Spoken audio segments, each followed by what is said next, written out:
పాల్గొన్నోడు కాదు కాబట్టి ఏనాడు జై తెలంగాణ అని అన్నాడా? అసలు ఏనాడన్నా జై తెలంగాణ అన్నాడా? ఉద్యమంలో ఉధృత రూపం దాల్చున్నప్పుడు అన్నాడా? అనలేదు.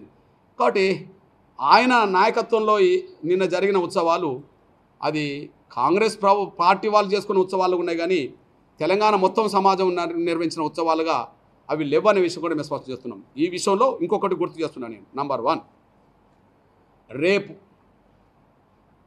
ఉద్యమ కాలంలో అందశ్రీ రాసిన ప్రతి పదం ప్రతి అక్షరం ఉండే విధంగా అన్ని పార్టీలను ఒప్పిస్తాం. ఉద్యమ కాలంలో ఏ పార్టీ అయితే ఏ అక్షరాలతో కూడిన పదాలు అవుతున్నాయో,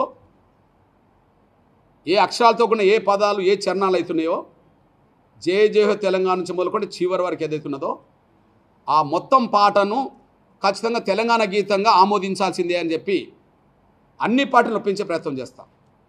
ఈ విషయంలో నా సోదరుడు రాష్ట్ర అధ్యక్షుడు బీజేపీ అధ్యక్షుడు కేంద్ర మంత్రివర్యులు ముందు కిషన్ రెడ్డి గారిని కలుస్తాను. ఇది పూర్తి పాట ఉండే విధంగానే దాన్ని మేము ఆమోదిస్తాం తప్ప ఇప్పుడు ఆమోదించి ప్రకటించింది మేము ఆమోదించమని ఆయనతో ప్రకటన చేసే ప్రయత్నం నేను చేస్తాను. సేమ్ టైం కేసీఆర్కు తెలంగాణ ఉద్యమ కాలంలో విమర్శించింది మేమైనా, కారణాలు ఏమైనా కేసీఆర్ మమ్మల్ని ఆనాడు స్వాగతించలేకుండా పోయిండు, తర్వాత కనీసం అపాయింట్మెంట్ కూడా ఇవ్వలేకుండా పోయిండు, కొంత నిర్బంధం కూడా పెట్టిండు. ఆ బాధ మాకు ఆవేదన ఉన్నా ఈ గీతం సందేశాన్ని బతికించడానికి,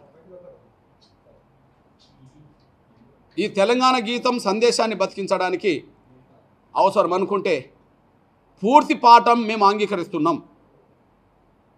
పూర్తి పాటను మేము అంగీకరిస్తున్నాం. గతంలో 10 ఏళ్ళ అధికారం ఉండి దాన్ని ఆమోదించకపోవడం కొంత పొరపాటు జరిగిందని, కానీ ఇక ముందు అందరం కలిసి అదే పాటను ఆమోదిస్తామని చెప్పి ఖచ్చితంగా కేసీఆర్ గారిని కూడా కలిసే ప్రయత్నం చేస్తా. నాకేం బేసిజాలు లేవు. ఉద్యమ కాలంలో ఆయనకు నిమ్మరసం ఇచ్చాం, కానీ తర్వాత జరిగిన కొన్ని పరిణామాల్లో ఆయన పరిపాలించినప్పుడు ఎప్పుడు కూడా మేము ఆయనను కలవలేకపోయినాం, మమ్మల్ని దూరం పెట్టిండు. అయినప్పటికీ కూడా ఈ గీతాన్ని సంపూర్ణంగా బతికించడం కోసం, ఎందుకంటే అది ఇప్పటికే ప్రజల హృదయాల్లో నిలబడ్డది కదా. ఇప్పటికే అందశ్రీ గారు రాసిన ఆ పాట ప్రజల హృదయాల్లో నిలబడ్డది. ఆ నిలబడ్డ మొత్తం పాటను ఇప్పుడు నిన్న పాడిన పాటను చూసుకుంటే పూర్తిగా వ్యతిరేకంగా కనిపిస్తున్నది.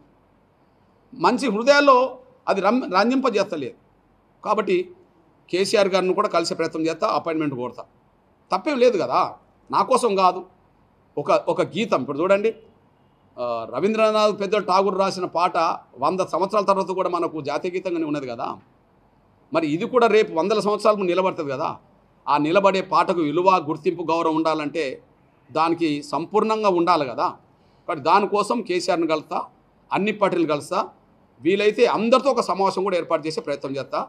కాకతీయుల పాలనలో మనకు వరంగల్ కోట నుంచి ఏర్పడ్డదే ఒక పాలన అవుతే మనకు కళాతోరణం అనేది మనం ఒక గొప్ప వారసత్వ సంపదగా మనం తీసుకుంటున్నాం. నేను అంటున్నా, ఆ కళాతోరణం ఎందుకు తొలగించాలని నిర్ణయం తీసుకున్నాం?